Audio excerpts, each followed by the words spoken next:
आप सभी को नमस्कार। आज मैं आप सभी के समक्ष नारद मुनि की एक कहानी लेकर आई हूँ कि भगवान विष्णु की माया के प्रभाव से नारद मुनि स्त्री कैसे बन गई। तो श्रवण करते हैं। एक समय की बात है, नारद मुनि के मन में भगवान विष्णु के दर्शन करने की इच्छा हुई। तब स्वर्ग से वैकुंठ के लिए चल दिए। नारद मुनि को वहां पर भगवान विष्णु के दर्शन हुए। विष्णु अपने हाथों में शंख, चक्र, गदा और कमल लिए हुए अति सुंदर दिख रहे थे। उस समय भगवान विष्णु और उनकी अर्धांगिनी देवी लक्ष्मी एक दूसरे के साथ विलास कर रहे थे।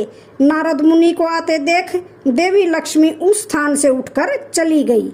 जब देवी लक्ष्मी भवन में चली गई तो नारद मुनि ने भगवान विष्णु से पूछा, प्रभु, देवी लक्ष्मी मुझे देखकर इस तरह अपने भवन में क्यों चली गई? मैं कोई नीच व्यक्ति तो नहीं? मेरी समस्त इंद्रियां मेरे वश में हैं। मैं किसी पर भी कुदृष्टि नहीं डालता। फिर देवी लक्ष्मी अंदर क्यों चली गई? नारद की बातें सुनकर भगवान विष्णु कहते हैं, देवर्षि, माया को जीतना बड़ा कठिन है। सनक आदि मुनियों के लिए भी इस माया को जीतना असंभव है। फिर नारद और अन्य मुनियों की गणना ही क्या है। माया किसी भी समय मनुष्य की बुद्धि को हर लेती है। इसी कारणवश देवी लक्ष्मी उठकर भवन में चली गई। देवर्षि नारद ने कहा, प्रभु, मैंने माया को जीत लिया है। माया मुझ पर कोई प्रभाव नहीं डाल सकती। मैं सदा ही सदाचार का पालन करता हूँ। नारद की बातें सुनकर भगवान विष्णु मुस्कुराए और कहने लगे, नारद, यह बात तुम किसी के सामने मत कहना, क्योंकि माया को जीतना बहुत कठिन है। माया सदा प्राणियों को भ्रम में डालती रहती है। काम, क्रोध, मद, लोभ, मोह, मत्सर और लोभ इसके ही रूप हैं। इतना कहकर भगवान विष्णु चुप हो गए। तब देवर्षि नारद कहते हैं, प्रभु, मैं आपकी इस माया का स्वरूप देखना चाहता हूँ।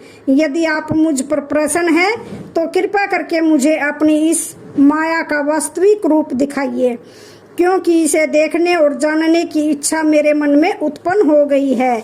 इसलिए आप उस माया को दिखाकर मेरे मन को शांत कीजिए। नारद की यह प्रार्थना सुनकर भगवान विष्णु कहते हैं, नारद, माया तो सर्वव्यापी है। यह त्रिगुणात्मिका है, समस्त जीवों में रहती है। यदि तुम उसे देखना चाहते हो तो चलो मेरे गरुड़ पर सवार हो जाओ। मैं तुम्हें मेरी माया के दर्शन कराता हूँ। इतना कहकर भगवान विष्णु स्वयं ही अपने गरुड़ पर बैठ गए और उनके पीछे नारद भी बैठ गए। भगवान विष्णु का आदेश पाते ही गरुड़ ने उड़ना शुरू कर दिया। भगवान विष्णु जिस दिशा को दिखाते गरुड़ उसी दिशा में चले जाते। ऐसे अनेक वनों, नदियों, पर्वतों, नगर, छोटे छोटे गांव और जंगल में घूम रहे प्राणियों को देखते हुए भगवान विष्णु नारद जी के साथ कन्याकुब्ज पहुँचे। कन्याकुब्ज में एक बड़ा सुंदर सरोवर था। भगवान विष्णु और नारद सरोवर के समीप गए। दोनों ही गरुड़ के ऊपर से उतर गए और उस सरोवर के पास भ्रमण करने लगे। कुछ समय बाद भगवान विष्णु ने नारद जी से कहा, नारद, तुम अभी सरोवर में जाकर स्नान करो। भगवान विष्णु की यह बात सुनकर नारद जी अपनी वीणा भगवान विष्णु के पास रखकर सरोवर में चले गए और स्नान करने लगे। स्नान करते वक्त नारद ने उस सरोवर में डुबकी लगाई और ऊपर उठे। सरोवर में डुबकी लगाकर उठते ही नारद ने देखा कि उनका शरीर स्त्री का हो गया है। दूर खड़े भगवान विष्णु नारद जी को देखकर मुस्कुरा रहे थे। स्त्री बनने के बाद नारद की अपनी पूर्व स्मृति भी चली गई। तब भगवान विष्णु नारद की वीणा लेकर वहां से गरुड़ पर बैठकर चले गए। स्त्री बने हुए नारद सरोवर के किनारे बैठकर अपने पुरुष होने और स्मृति खोने के कारण विचार करने लगे, मैं कौन हूँ? अब मुझे क्या करना चाहिए?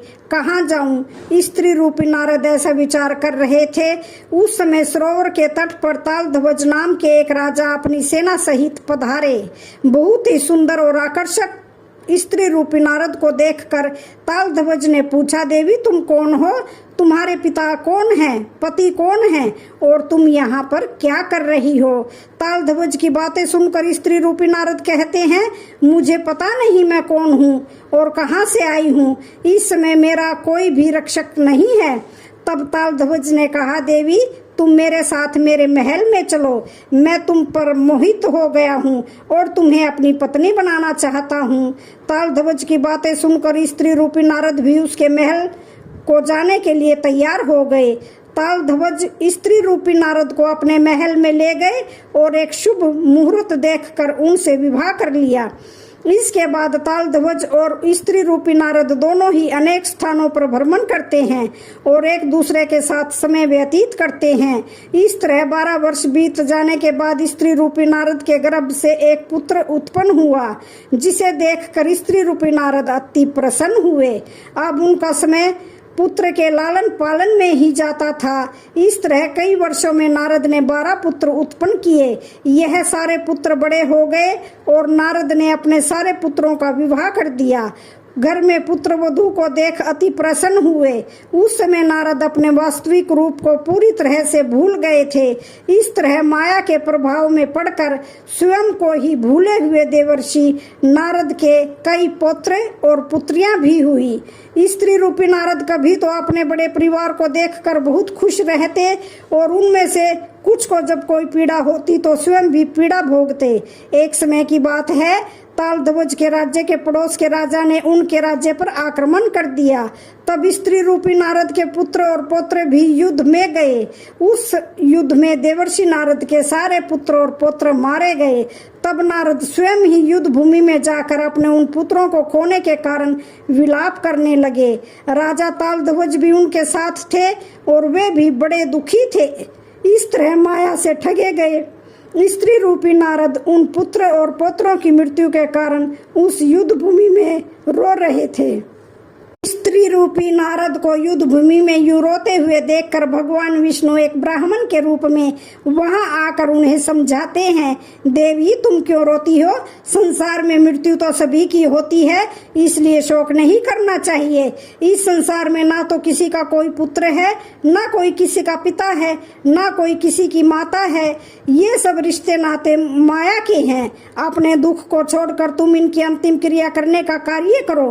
ब्राह्मण रूपी विष्णु जी की बातें सुनकर स्त्री रूपी नारद और तालध्वज ने अपने उन मरे हुए पुत्रों का अंतिम संस्कार किया। उसके बाद ब्राह्मण रूपी विष्णु जी ने कहा, देवी अब तुम अपने पुत्र और पौत्रों की आत्मा की शांति के लिए तीर्थ में जाकर स्नान करो। ऐसा कहकर भगवान विष्णु स्वयं आगे होकर स्त्री रूपी नारद और तालध्वज को उनके संबंधियों के साथ पुण्य तीर्थ में ले जाते हैं। पुण्य तीर्थ में एक बड़ा सरोवर था। ब्राह्मण रूपी विष्णु जी स्त्री रूपी नारद से कहते हैं, देवी अब तुम इस सरोवर में स्नान करके अपने पुत्र और पौत्रों की आत्मा की शांति के लिए पूजा करो। देवी तुम अपने इन पुत्र और पौत्रों के लिए शोक मत करो।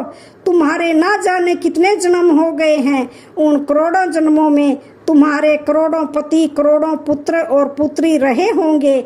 आज उन सब की स्मृति तुम्हें नहीं है, इसलिए तुम अपने इस शोक को त्याग दो और अपने कर्तव्य का पालन करो। ब्राह्मण रूपी विष्णु की बातें मानकर स्त्री रूपी नारद स्नान करने के लिए उस सरोवर में जाते हैं और पूजा करते हैं। उस सरोवर में स्त्री रूपी नारद डुबकी लगाते हैं और जब उठते हैं तो वह स्वयं को पुरुष रूप में पाते हैं। धीरे धीरे उनकी स्मृति भी वापस आ जाती है। सरोवर से बाहर आने के बाद नारद को वहां पर भगवान विष्णु के दर्शन होते हैं, जिन्हें देखकर वह अति प्रसन्न हो जाते हैं। जब राजा तालध्वज देखते हैं कि उनकी पत्नी के स्थान पर सरोवर से कोई एक पुरुष निकला तो वह विष्णु जी से पूछते हैं, प्रभु मेरी पत्नी कहाँ चली गई? विष्णु जी कहते हैं, तालध्वज इस संसार में कोई किसी का नहीं है। जिस तरह वह स्त्री तुम्हें सरोवर के पास मिली थी, उसी तरह सरोवर के पास ही तुमसे बिछड़ गई। इसलिए तुम उसे भूल जाओ और भगवान के ध्यान में लग जाओ। भगवान विष्णु की बातें मानकर तालध्वज अपना राज्य छोड़कर जंगल में चले जाते हैं। सरोवर से पुरुष रूप धारण करके बाहर निकले हुए नारद को भगवान विष्णु मुस्कुरा कर कहते हैं, नारद अब तुम्हें मेरी माया के दर्शन हो गए। तुमने देखा कि मेरी माया कितनी बलवान है। अब मुझे विश्वास है कि माया को देखने की जो तुम्हारे मन में इच्छा जागी थी वह पूर्ण हो गई। मैं अब बैकुंठ जा रहा हूँ। तुम चाहो तो मेरे साथ बैकुंठ आ सकते हो या अपनी इच्छा के अनुरूप कहीं और जा सकते हो। निर्णय लेने के लिए तुम स्वतंत्र हो। भगवान विष्णु की बातें सुनकर नारद कहते हैं, प्रभु आपने मुझे माया के दर्शन कराया, इसलिए आपका बहुत बहुत धन्यवाद। इस समय मैं ब्रह्मलोक जाना चाहता हूँ, आप बैकुंठ जाइए। तब भगवान विष्णु बैकुंठ चले गए और नारद जी ब्रह्मलोक चले गए। इस तरह भगवान विष्णु ने नारद जी को माया के दर्शन कराने के लिए स्त्री बना दिया था। तो आज की कहानी का यहीं पर समापन होता है। वीडियो अच्छी लगे तो चैनल को लाइक शेयर सब्सक्राइब जरूर करें। धन्यवाद।